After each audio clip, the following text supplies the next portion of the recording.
Hi guys, welcome back to my YouTube channel. So in this video we are going to tell you how to fix and install the OpenIV program while the official OpenIV website is down. So the first step is we have to click on new tab and you have to type Wayback Machine. So click on this, click on the first link, Wayback Machine.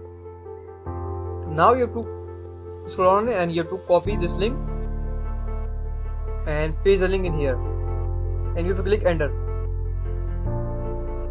So in here you have to click on the latest date which is indicated in blue. So this is the latest date, 27 March, and you have to click on this.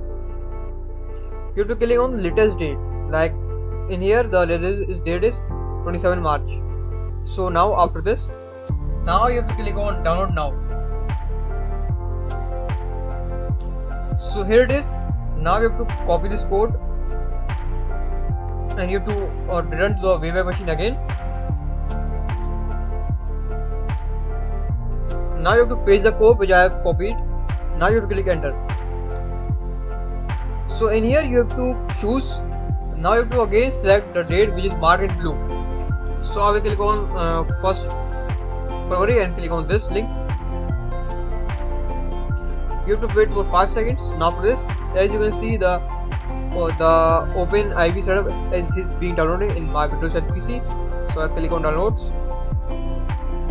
So as you can see, the OpenIV setup has been downloaded in my Windows and PC from the Wayback Machine. Because the site can't be reached, this official website is down for like 1 to 3 months. So this is only method to fix error. If you like my video, please subscribe, share, comment with your friends. Thanks for watching. See you in the next video. Bye.